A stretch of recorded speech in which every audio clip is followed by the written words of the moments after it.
Morning dear student, this is class 12th and I am Anjali Singh. Today we are going to start a new chapter.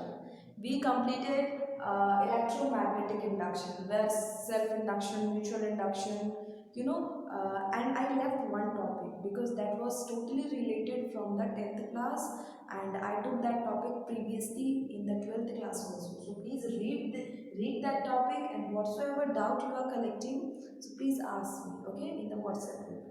Yeah, or when I'm taking the Google class. Okay, so today we are going to start a new chapter which is actually totally different from the electromagnetic induction. That is alternating current.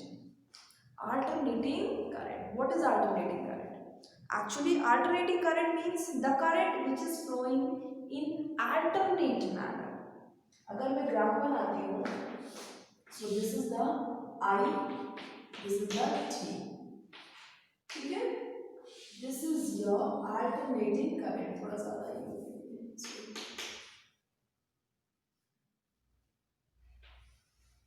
This is your alternating current. यहाँ zero है, यहाँ T/2 हो जाएगा, यहाँ T हो जाएगा. ठीक है स्टूडेंट? ये half means alternating means current is flowing in alternate manner. मतलब कि अगर इस सर्किल में करंट फ्लो हो रहा है तो इस नेक्स्ट सर्किल में करंट फ्लो नहीं होगा. Actually this type of current is only using in our society. Okay, alternating current. ठीक है, इससे क्या होता है, it is less dangerous. Okay, alternating current means alternate when the current is flowing in alternate manner, और you can say current is flowing in alternatively. Okay, with the time. बात समझ में आ रही है? With the time. तो क्या हो जाएगा, इसकी वैल्यू कितनी हो जाएगी, I is equals to I naught sine omega. यहाँ पर जो I नॉट है वो पीक वैल्यू. ये क्या हो गई student, peak value of current. Peak value मिलती है ना यहाँ पे, तो वो क्या हो गई तुम्हारी I naught. Means peak value of current is known as I naught. Okay student, this peak value of current is known as I naught, and this is your value I is equals to I naught sin omega t. You know what is omega? Omega की value theoretic class में पढ़ चुके हैं, that is 2 pi by t. Now, if this current is flowing simultaneously or linearly with the time like that, EMF is also flowing. I can also draw a graph like the current EMF also. So there is also EMF is changing with respect to the time. So there also E is equals to I E naught sin omega t, where E naught is the peak value. Where E naught is the peak value. So copy this student. E naught is the peak value. समझ में आ रही है बात? E naught is the peak value. Okay? समझ में आई बात? Now here also I can write it as, एक हो गया तुम्हारा sin omega t, एक हो गया तुम्हारा बच्चे I is equals to I naught cos omega t.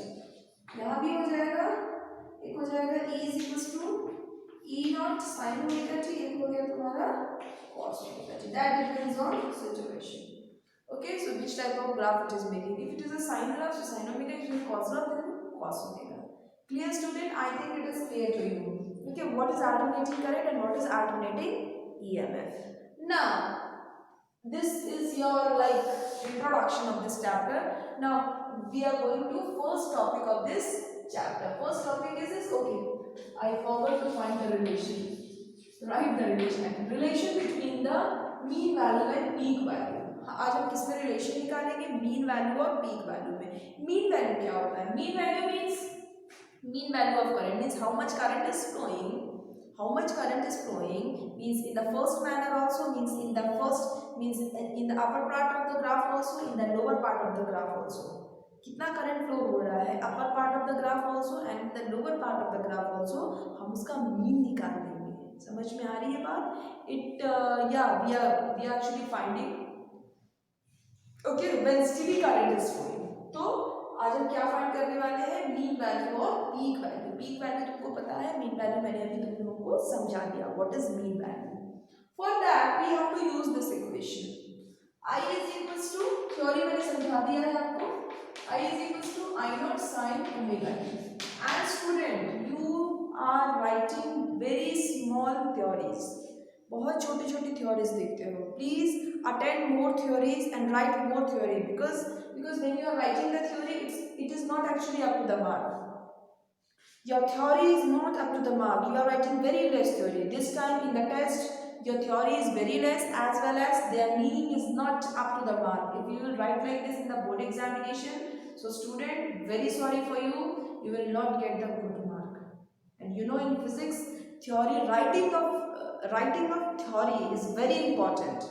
Numerical part is important, but I think more than numerical part, theory is important. Okay, theory is more important than numerical part. Okay, so please, whenever you are writing that, because I don't have time to write the theory, so whenever I get the time, I usually see the theory. Okay, when I say is, you have to listen it, and like that you have to write it.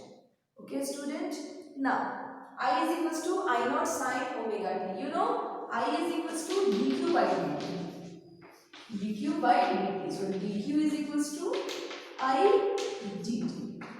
बात समझ में आ रही है? Now dq in place of I मैंने क्या लिख दिया? I naught sin omega t. कितना हो गया? d. सॉरी, अब मैं क्या कर दूंगी? इंटीग्रेट कर देते हैं. Either you integrate on both sides or you transfer this d. Differentiate जब दूसरी तरफ भेजोगे तो ऑलरेडी इंटीग्रेट हो जाएगा. बात समझ में आ रही है? डिफरेंशिएट अगर दूसरी तरफ भेजोगे so it is already going to be integrate. मैंने दोनों तरफ इंटीग्रेट कर दिया तो प्रोसेस करोगे सेम ही होगा. आई नॉट साइन ओमेगा टी. तुमको पता है कि जो आई है तुम्हारा वो क्या है? ये क्यू हो जाएगा इंटीग्रेशन में, यहाँ आई नॉट बाहर आ जाएगा. ठीक है, अब हम किसका इंटीग्रेशन करने वाले हैं? साइन ओमेगा टी का. ठीक है, तो तुमको पता है क्या होगा साइन ओमेगा टी का integration? cos omega. Oh sorry, मैंने लिमिट्स नहीं रखा. सॉरी, यहाँ पर भी लिमिट्स रख देंगे t by 2 because it is a half. Okay, mean value हम निकाल रहे हैं. कितना हो जाएगा? cos omega t by omega. ये कितना हो जाएगा? 0 t by 2. मैं लाइन खींच दे रही हूँ, इतना कॉपी करो फिर नेक्स्ट करेंगे. समझ में आ रही है बात? ठीक है, साइन का इंटीग्रेशन कितना होता है? cos. Actually it is minus cos. ठीक है, अब q इज इक्वल्स टू हमने क्या कर दिया? अब इस minus I not upon omega. ये कितना हो गया बच्चे? cos omega t.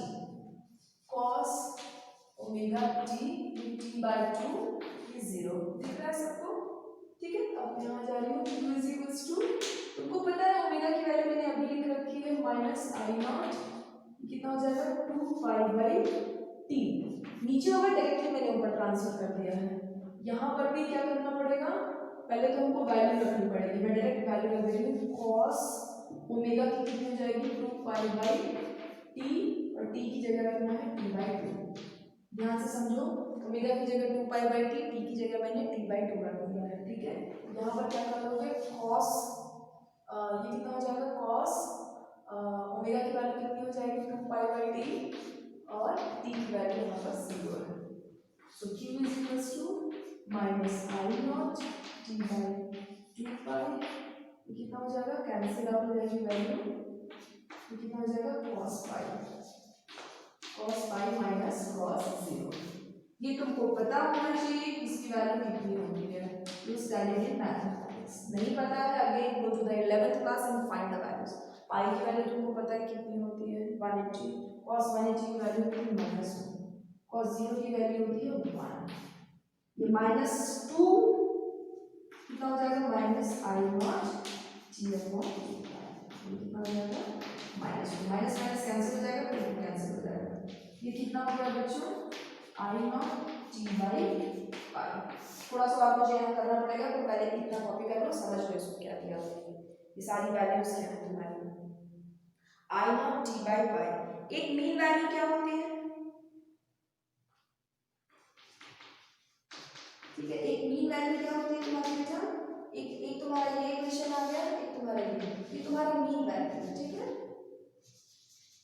Mean value. This is your mean value. Student see this is your mean value of AC. Okay, अब मैं क्या कर दूंगी? दोनों को इक्वेट कर दूंगी. दोनों को इक्वेट कर देंगे तो आ जाएगा आई नॉट टी बाई पाई. ये कितना हो गया? I am T by 2. चीजें कैंसिल हो जाएंगी, टी कैंसिल हो जाएगा, आई नॉट की कितनी वैल्यू आ गई, आई एन की वैल्यू निकाली ना, मीन वैल्यू, वो क्या निकाला, मीन वैल्यू, आई एन कितना हो जाएगा 2i0 बाई पाई। ये है तुम्हारा न्यूमेरिकल के लिए क्वेश्चन। ये है formula, I n 2i0 by pi, I n is equal to 2i0 by pi. इसको सॉल्व करोगे तो 0.636 आएगा। तो तुम्हारी बुक में लिखा हुआ है, देखते रहना, वो ज़्यादा काम नहीं आता है, ये ज़्यादा काम आता है, वो काम आता है बट न्यूमेरिकल पर्पस के लिए ये काम आता है। I n is equal to 2i0, मैंने रिलेशन फाइंड कर दिया between the mean value and peak value. आज समझ में आ गई मीन वैल्यू और पीक वैल्यू के बीच का रिलेशन। इसको सॉल्व करोगे तो 0.636 i0 आ जाएगा, तो वो तुम्हारा रिलेशन हो जाएगा। ठीक है, वो नेक्स्ट रिलेशन है, मैंने बोल दिया है, ठीक है। सारा कुछ देख लो, कॉपी कर लो, समझ लो, it's very important, sometimes it comes in exam also, and student please concentrate on your studies. You are not concentrating, again when I am going to take the test you have to write full theory. Please concentrate on theories also. Okay students, so this is all for today's video. Thank you.